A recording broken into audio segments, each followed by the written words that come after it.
Bien. Madame la sous-préfète,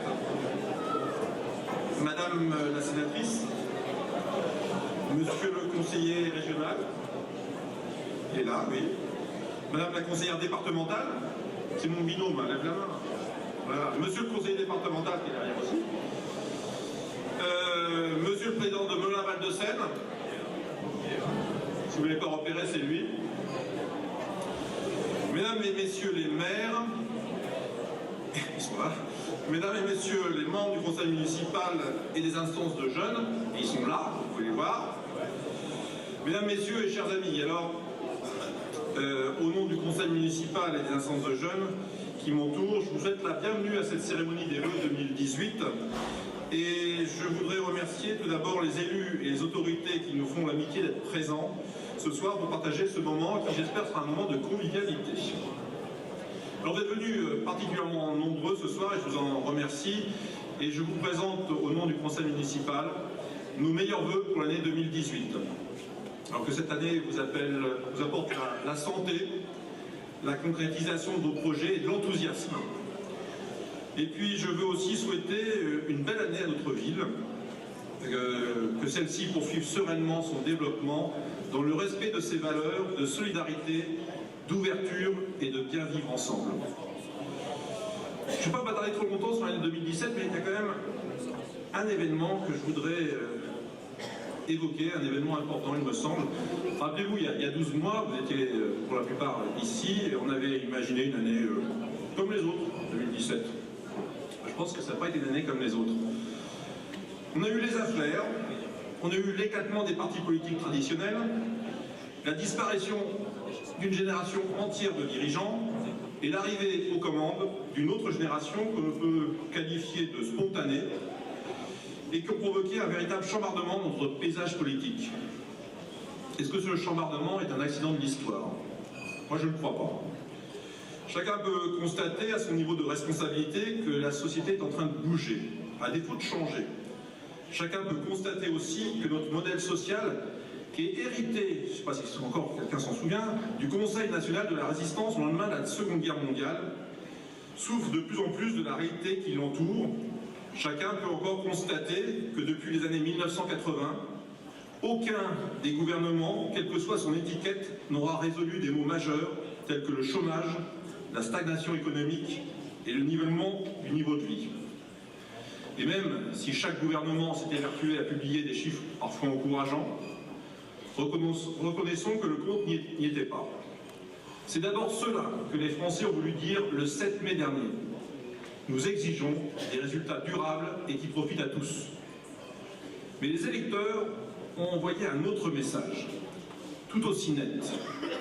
Nous ne voulons pas confier les rênes du pays à un parti nationaliste ayant pour seul projet de nous replier sur nous-mêmes.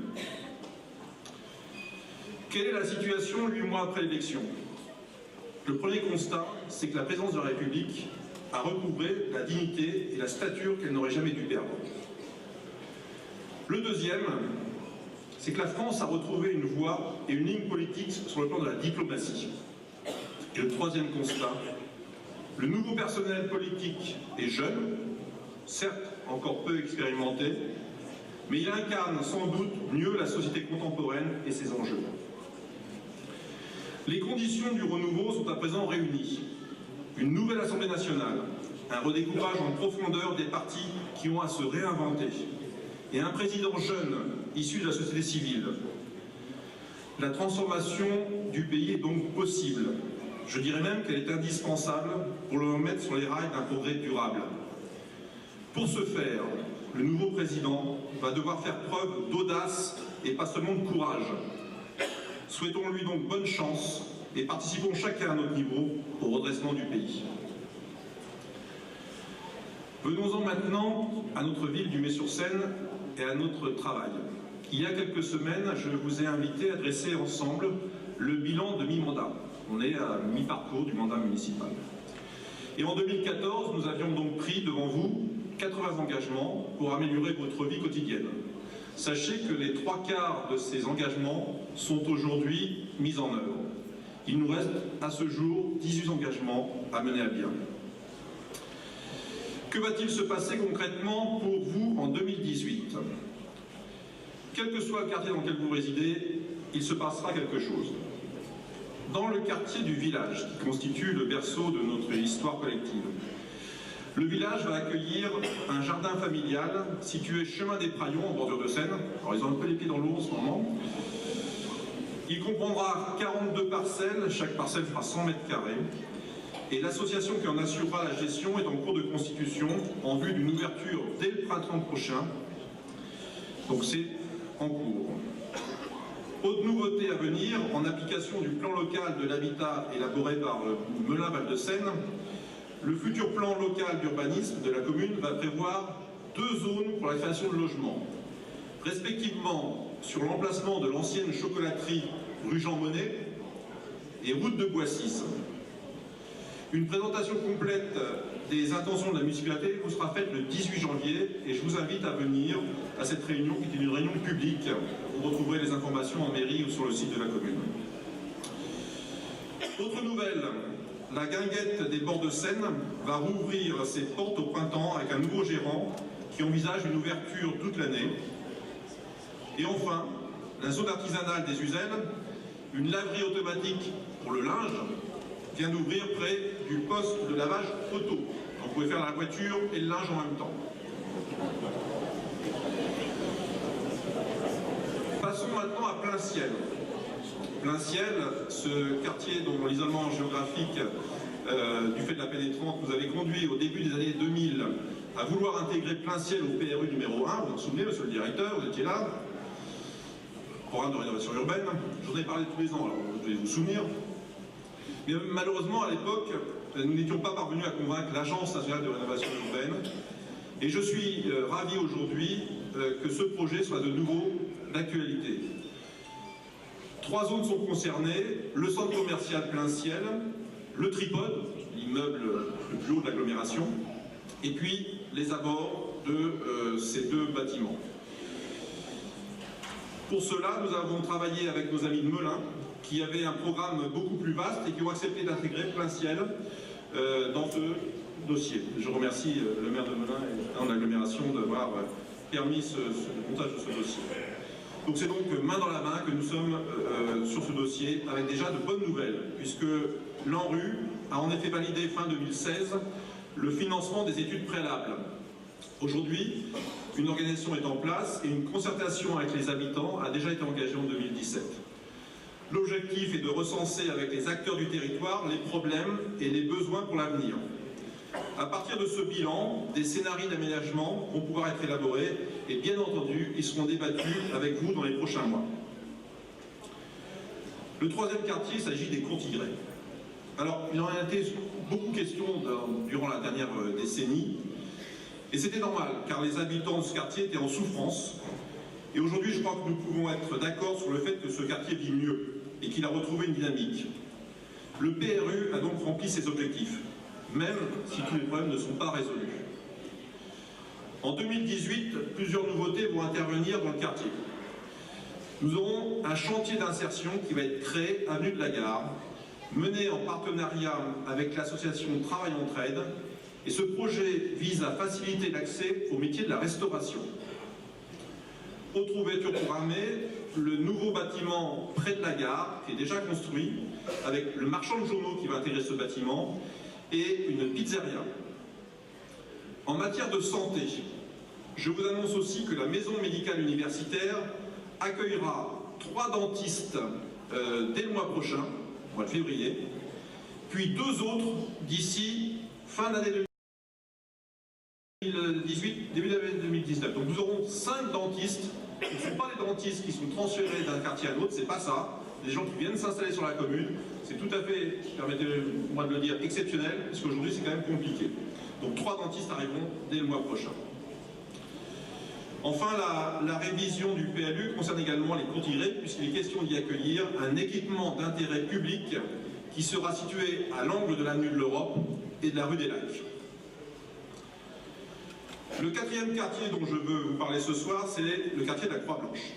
Alors depuis quelque temps, les habitants nous interpellent régulièrement sur le vieillissement du quartier et sur les nuisances dont ils sont victimes.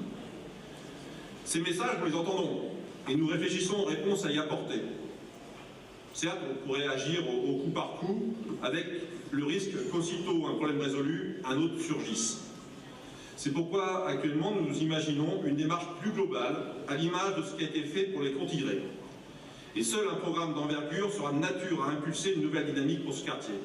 Entre les nuisances sonores, les occupations de parties collectives en soirée, les difficultés de stationnement et les problèmes de sécurité des enfants se rendant aux écoles, les difficultés ne manquent pas.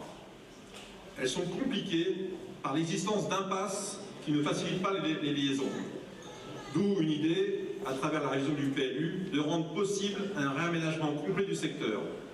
Notre réflexion s'oriente actuellement dans deux directions, désenclaver Camus, Birakem et les Charmettes, tout en réorganisant l'école, le gymnase et la physionomie du quartier, afin de le rendre plus attractif et plus sécurisé. Il reste l'aspect financier. Croix-Blanche n'est en effet pas un quartier politique de la ville. La sous-préfète, à moins que... il ne faudra pas de dérogation. Donc il ne pourra pas faire l'objet d'un PRU, d'un programme de rénovation urbaine, et il nous faudra par conséquent faire preuve d'imagination, de patience et de clairvoyance pour bâtir un projet qui puisse être compatible avec nos ressources. C'est pourquoi nous faisons actuellement de gros efforts pour réduire notre endettement, et l'objectif est de le ramener à ce qu'il était en 2008. 2008, c'était le début du programme de rénovation urbaine, et donc l'objectif, c'est d'arriver à la fin de ce mandat à l'endettement que nous connaissions avant les grands travaux. Nous sommes en bonne voie puisque, en l'espace de 3 ans, l'endettement a déjà été réduit de 20%. En attendant ce programme, qui mettra bien sûr un peu de temps pour être élaboré en concertation avec vous tous, je peux quand même vous annoncer quelques nouveautés pour 2018. Ainsi, à la Croix-Blanche, nous travaillons à l'ouverture d'un centre d'affaires. J'avais déjà évoqué ce dossier l'année passée, mais quelques difficultés d'ordre technique ne nous avaient pas permis d'avancer. Le local envisagé se situe derrière la Poste, dans les locaux de l'ancien centre de tri. Vous savez que le centre de tri a déménagé depuis quelques temps. Et il proposera des bureaux clés en main à loyer modéré aux micro-entreprises. Alors il y aura bien d'autres sujets qui vont nous occuper en 2018. Je vais m'arrêter sur 4 principaux. Tout d'abord la sécurité, le développement économique, les rythmes scolaires et les transports. La sécurité. Les incivilités et le trafic de drogue sont devenus des fléaux, ici comme partout en France et même à la campagne. Ils sont d'autant plus mal vécus que le sentiment de laisser faire prédomine chez nos concitoyens. Ne croyez pas que nous baissons les bras. Contrairement aux apparences pendant que certains gesticulent sur la voie publique, élus, police municipale, police nationale et justice collaborent discrètement. Il faut accepter que les enquêtes prennent du temps pour accumuler suffisamment de preuves et faire tomber un réseau ou un groupe de dealers. En attendant, nous avons bien conscience que l'exemple donné par ces jeunes adultes est déplorable. Mais ce combat, car c'est un combat de tous les jours, nous devons le mener ensemble. C'est pourquoi nous lançons en 2018 un nouveau dispositif, Mes réflexes citoyens. Celui-ci vise à développer un maillage protecteur sur le territoire, tout en apportant une présence rassurante auprès des personnes fragiles. Ce dispositif méritera d'être étendu partout, car il contribue non seulement à la sécurité de tous, mais aussi au lien social. Le développement économique. Alors j'entends régulièrement des remarques à ce sujet. Il y a trop de commerces communautaires, ou encore, il y a plusieurs boulangeries au même endroit. C'est vrai. Mais vous pouvez constater comme moi que peu de locaux commerciaux sont fermés au mai. Et puis franchement, quelle importance qu'un commerce soit communautaire dès lors qu'il sert tout le monde. Il sert tout le monde. Rappelez-vous le sketch de Fernand Reynaud. Parce que vous vous souvenez, le boulanger qui était étranger au village. À un moment, il est parti, le boulanger, tellement il en avait marre. Il n'y a plus de pain. Voilà, le village s'est trouvé sans pain. Réfléchissez à ça. Alors de grâce, soyons réalistes. Du commerce de proximité, il y en a au mai, dans chaque secteur, et il remplit parfaitement son office. Quant à nos 2 zones d'activité artisanale, elles sont au complet, toutes les 2. Comme quoi l'économie et le commerce ne se portent pas si mal.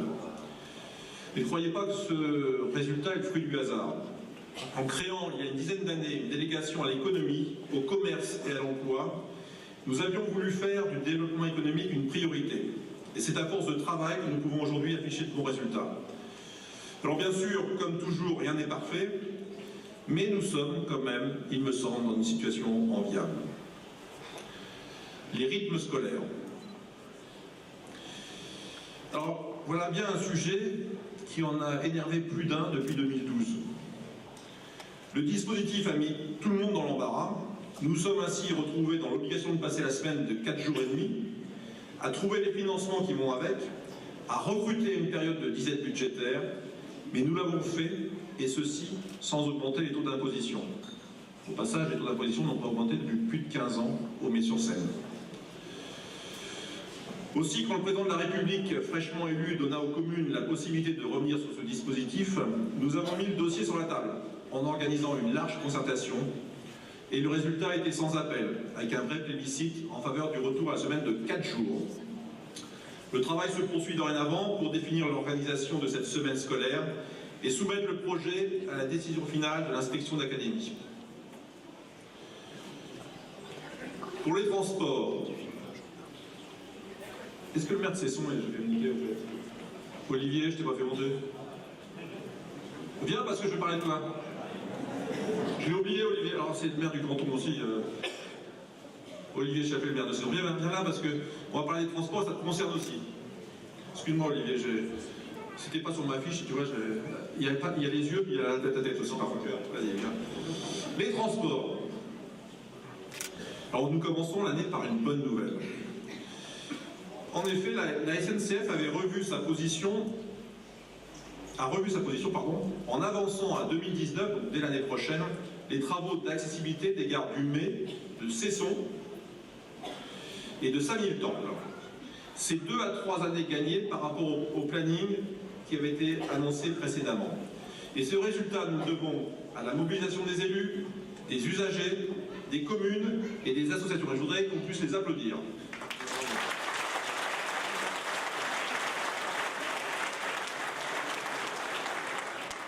Je sais qu'il y a dans la salle des représentants d'associations qui ont travaillé sur ce sujet et les élus également l'ont tous fait, bien évidemment. Voilà, notre tour d'horizon pour l'année 2018 s'achève, bien temporairement, car la vie publique est ainsi faite que nous aurons bien d'autres sujets, connus ou inopinés, auxquels il nous faudra faire face. Mais sachez que quelles que soient les difficultés, vos élus y répondront avec la disponibilité et le sérieux que vous leur connaissez. Je veux du reste les remercier chaleureusement, conseillers municipaux, enfants des instances de jeunes, sans oublier les services municipaux, pour leur engagement et leur souci d'agir au mieux des intérêts de tous. Pour l'heure, je vous renouvelle les vœux les plus cordiaux du conseil municipal, que cette année 2018 vous apporte l'envie d'avoir envie, comme chantait Johnny Hallyday, mais aussi l'envie de faire, de bien faire, dans l'unité et le respect des diversités. Bonne et heureuse année à tous.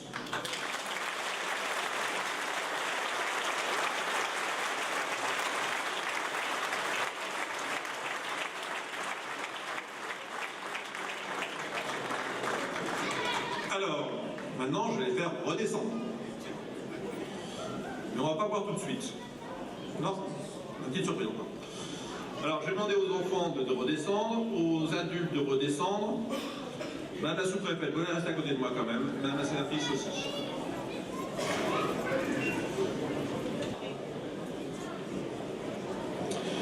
Alors, Serge, on va faire monter sur scène.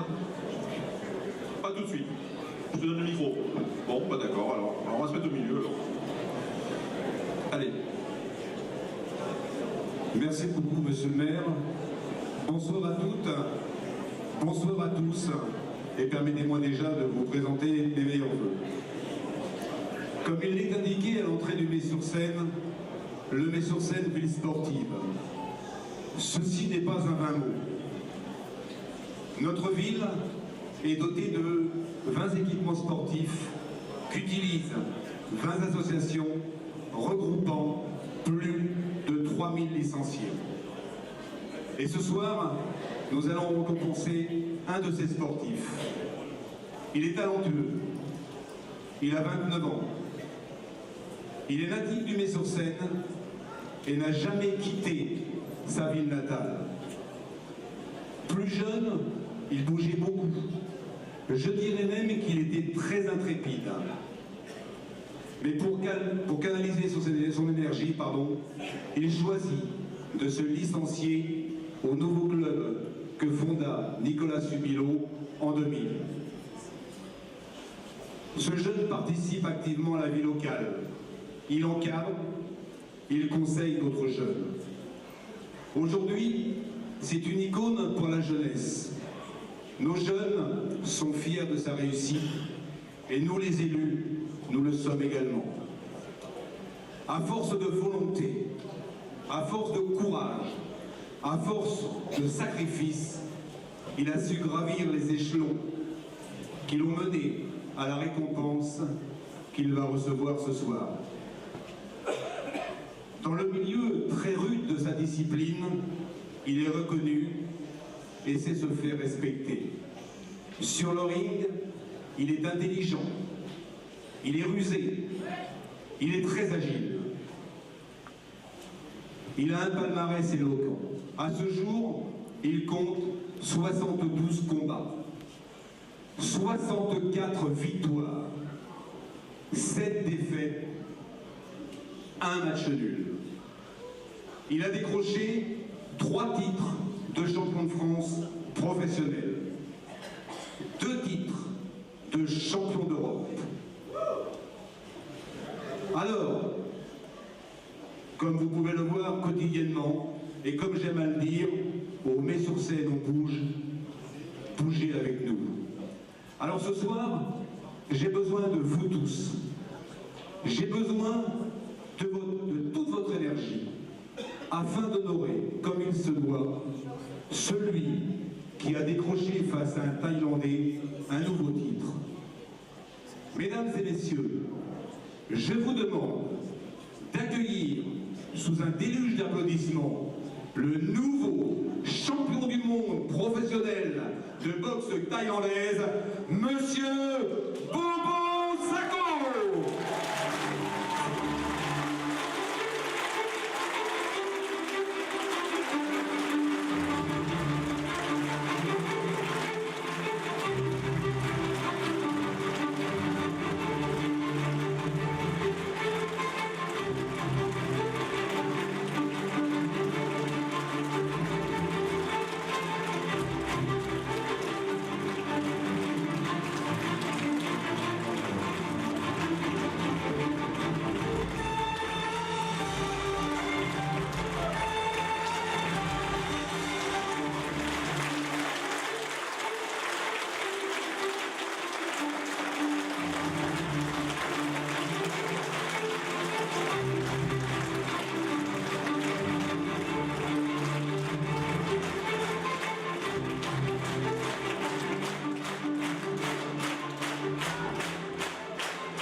Nicolas Subilo, qui l'accompagne depuis un nombre d'années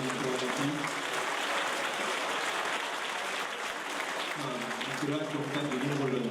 Alors, Bobo, je pense que ce ne sera pas faire au fond, pas trop près de lui parce qu'il est champion du monde alors. Bon, et les anciens et les jeunes, tu as raison, vous avez raison. Bobo, c'est pas de te faire offense en disant que tu as un parcours compliqué. Mais c'est l'exemple que grâce au travail, grâce à la volonté, dans ce pays on peut s'en sortir. Ça peut être toujours simple, hein. Il y a eu quelques problèmes tous les deux. Oui. Voilà. Et bien, voilà, les choses sont rentrées dans l'ordre, c'est un exemple. C'est un exemple et je crois que ça permet aussi de donner de l'espoir à nos jeunes, de l'espoir à cette société, de montrer que des jeunes, avec peu de choses à l'origine, s'en sortent, parce qu'il a voulu. À un moment, il n'a pu basculer du mauvais côté. Voilà, tu as basculé du bon côté, t'es champion du monde, c'est exceptionnel. Mets ta ceinture, on la met pas la ceinture? Non, si, on la met la ceinture. On prend des photos. Ouais, il est champion du monde, bravo.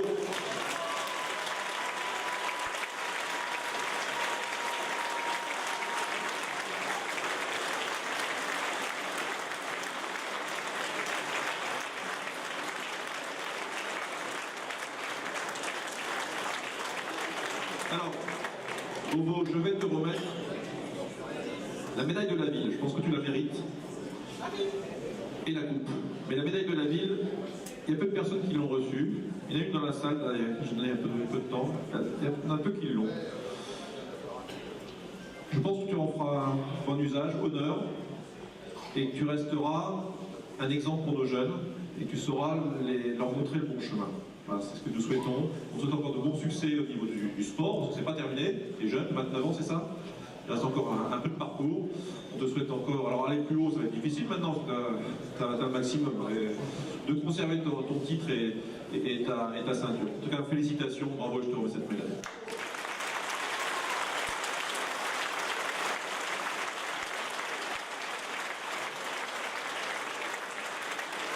Alors, je vais peut-être laisser madame la sous-préfète avec madame la sénatrice. Vous voyez madame, l'argent public est quand même parfois bien utilisé, parce que, ça c'est pas pour la coupe, hein, je dis ça, c'est parce qu'il y a aussi des équipements publics qui sont mis à disposition d'associations pour permettre à ces jeunes de pouvoir assouvir une passion, de pouvoir gravir des échelons.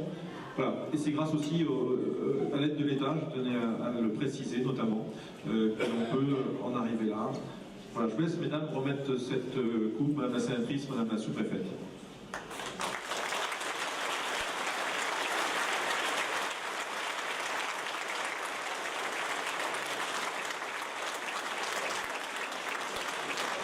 Voilà.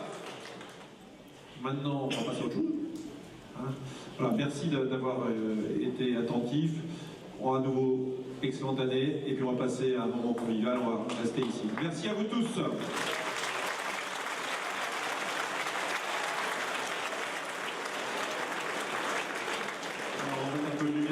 Et les buffets sont juste derrière vous. Voilà, à tout de suite.